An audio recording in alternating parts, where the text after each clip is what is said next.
Olá pessoal, sejam bem-vindos a mais essa aula. Está dividida em várias partes sobre análise exploratória de dados. Vamos começar a primeira parte. O que é análise exploratória de dados, né? O nome é bem autoexplicativo, né? Você vai fazer análise de dados, mas de uma forma exploratória para saber o que é que tem lá. O que é que tem nos dados, né? Qual é a primeira sondagem que a gente tem dos dados. E aí eu coloquei alguns dos tópicos principais que a gente vai ver. São tipos de dados, a gente vai olhar, os principais são numéricos e categóricos. Alguns estimadores pontuais, já conhecidos, né, como média, mediana e outros. Algumas medidas de dispersão, como variância e desvio padrão, para saber quantos dados estão espalhados. Alguns gráficos, como histograma, boxplot. Também vamos ver o conceito de correlação, gráfico de dispersão e muitos outros pontos. Tipos de dados. Então, como eu frisei e vou lembrar lá na frente, os mais comuns que são utilizados, ou pelo menos são chamados, são numéricos e categóricos. Às vezes existem algumas simplificações. Existem outros tipos de dados, como os ordinais, intervalares e cíclicos, que muitas vezes são tratados como categóricos ou são ajustados para serem tratados como numéricos. O mais importante é saber que a gente não pode tratar qualquer variável como sendo todas iguais. Cada um tem seu tipo, mesmo que seja para fazer estimações pontuais, para gerar gráfico, então cada um tem sua forma de ser analisada.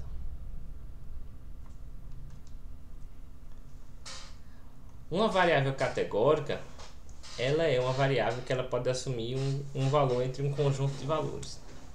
Por exemplo, o estado do Brasil. Então você tem lá uma quantidade limitada de valores. Faixa etária, por exemplo, pesquisa do IBGE. Aí você tem lá de 0 a 15 anos, de 15 a 20 anos, ou para alguma pesquisa sobre saúde, sobre alguma doença. Então você tem a faixa etária também. Dentro das variáveis categóricas, um tipo bastante comum é a variável binária. Essa variável binária, como o nome sugere, ela só pode assumir um entre dois valores. Ela é bem comum em problemas, por exemplo, spam ou não spam, aprova ou não aprova um crédito. Então, para saber se uma determinada coisa existe ou não existe, aí a variável binária é bastante comum, e aí você tem algumas simplificações que você pode fazer utilizando esse tipo de variável.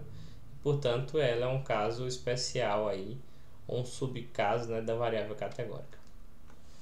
A variável ordinal, apesar dela ser um tanto comum, porque ela é uma variável categórica, sim, pode ser tratada como categórica, mas ela tem informações a mais, ela tem uma ordem, né? Seja a faixa etária, que a gente colocou aqui como variável categórica, ela pode ser também tratado como ordinal, porque existe ordem, né? As faixas etárias uns menores que as outras, pessoas mais jovens, pessoas mais velhas. A faixa etária também pode ser binária, né? Abaixo de uma determinada idade, acima de uma determinada idade. Uma variável ordinal interessante por exemplo, a nota para um filme, né? Que é para um filme ou para um produto numa loja online, que é chamada de rating. É uma variável bastante comum até nos dias de hoje. Então, utilizado nesse sistema de recomendação, por exemplo. Do ponto de vista de operações que você pode realizar com uma variável ordinal, ela permite as mesmas operações que as categóricas, que é a operação de igualdade, ou seja, eu consigo ver se uma determinada nota, por exemplo, de um filme, vamos supor que a nota do filme vai de 1 a 5 estrelas. Então, se dois filmes têm uma estrela, se dois filmes têm a mesma estrela, ambos têm uma estrela, ou ambos têm 2 estrelas, e assim por diante. E ainda permite a comparação maior que, menor que, ou seja, a ordem, né? Porque a variável é ordinal.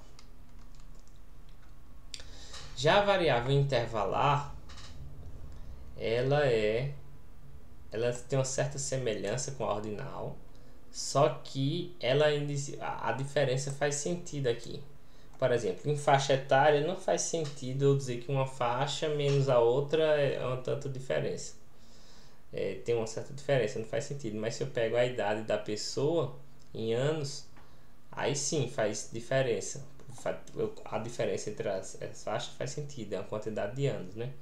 Ou seja, o ano também, o ano em que ocorreu determinado evento, é uma variável intervalar, a temperatura, ou seja, ela permite, além das operações anteriores que a gente viu de igualdade e ordem, permite também a operação de diferença. A variável cíclica, ela não se encaixa bem nesse conceito aí dessas outras variáveis, porque estão numa ordem crescente, mas é um caso especial que eu quis colocar aqui. Ela é semelhante às ordinais intervalares, porque ela existe uma ordem, né? Se você pegar, por exemplo, o dia da semana, você tem ordem nos dias. E tem uma diferença também entre os dias, então você poderia usar ela como uma variável intervalar. Mas tem um detalhe: o dia da semana, apesar de existir uma ordem, a gente sabe, vamos supor que o domingo seja o primeiro dia, segundo, terceiro, quarto, quinto, sexto até o sétimo dia. A gente sabe que o sétimo dia ele é vizinho do primeiro dia, ou seja, os mais distantes também são os mais próximos. Então, existe um ciclo aí, né? E aí a gente pode tratar essa informação de ciclo colocando esses valores num círculo e mapeando essas variáveis para duas variáveis numéricas utilizando o seno e o cosseno para esses valores. Se a gente colocar no círculo de 0 a 2π, né, o valor espalhado da variável. Então, além de dia da semana, horas do dia do mês, tudo que for relacionado a tempo, né, são dados cíclicos. A variável numérica também é bem óbvio, né, talvez seja o principal tipo de variável. Ela é representada por números, e aí a gente pode ter números discretos, que são números inteiros, ou contínuos, que são números reais, ponto flutuante. Isso impacta mais para a questão de gráficos, por exemplo. Mas em termos de operações, tanto discretos quanto contínuos, permitem as mesmas operações de igualdade, ordem, diferença, etc.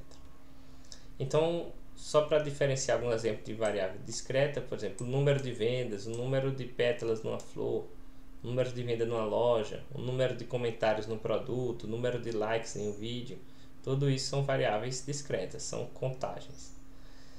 E a variável contínua pode ser peso, pode ser o preço de um produto, pode ser milímetros de chuva e, sei lá, potência de um motor, tantas outras informações. Tipos mais comuns de variáveis. Então, só para frisar, a numérica provavelmente é o tipo mais comum, ou geralmente muitas variáveis são tratadas como numéricas, e categóricas são um outro tipo mais comum. A gente viu que tem outros tipos e é importante saber que eles existem, tanto para análise exploratória, né, quanto no futuro em outras tarefas de aprendizagem de máquina, ciência de dados.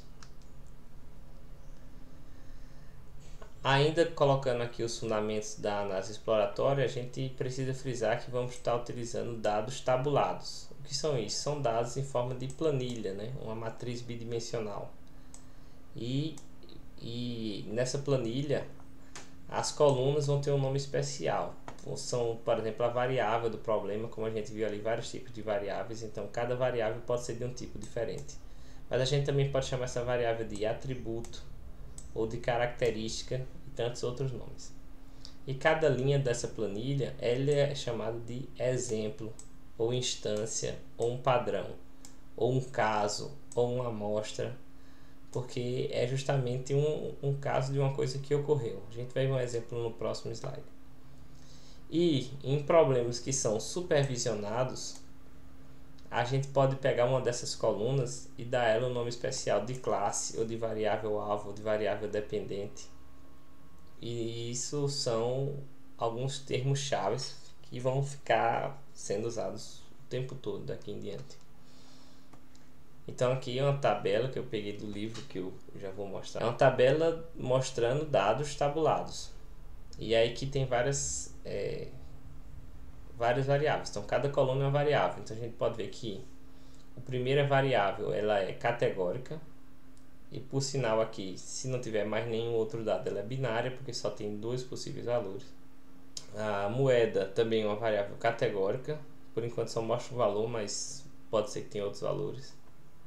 Aqui um rating, ela é uma variável numérica, ou você pode tratar ela também como ordinal, né? Ou até intervalar, talvez. A duração, aí é uma variável numérica discreta, sabendo que foi representado de forma discreta. O dia final, não sei de que esse dado está representando aqui, mas o dia aqui, sabendo que é um dado semanal, pode ser tratado como variável categórica ou como um dado cíclico. E aqui, preço de fechamento e preço de abertura. Então aqui está como se fosse uma venda, né, em um dia. Tanto pode ser de uma ação ou de algum produto. E aí essas duas variáveis, preço de fechamento e preço de abertura, são variáveis numéricas contínuas. E aqui mais uma variável que parece ser binária, provavelmente, porque é competitiva, está em forma de pergunta e só tem dois valores aqui, 0 ou 1. Existem ainda dados que são não tabulados. Vou colocar aqui isso para contrastar. Por exemplo, séries temporais, o preço de uma ação na bolsa de valores, o histórico de chuva de uma região, tantas outras coisas podem ser tratadas como séries temporais. Até uma gravação de áudio pode ser interpretado como uma série temporal, eventualmente. Grafos, que são estruturas matemáticas que representam algumas coisas na internet, por exemplo, conexão entre roteadores, conexões entre cidades através de estradas, são grafos. Então não são dados tabulados. Um exemplo de grafos são listas do tipo usuário e nota, ou user rating, que são utilizados no sistema de recomendação, que representa um grafo bipartido, onde cada usuário tem uma nota. Está ligado, cada usuário ele avalia uma série de, de filmes ou produtos, né? E um outro usuário pode avaliar alguns produtos ou filmes em comum. Outros tipos de dados que não são tabulados ou não estruturados são imagens, são sons, vídeos, outros dados multimídia, etc. Para textos também, que eu não comentei aqui, mas, por exemplo, textos existem formas de converter eles para dados tabulados. Séries temporais também posso tentar converter para dados tabulados.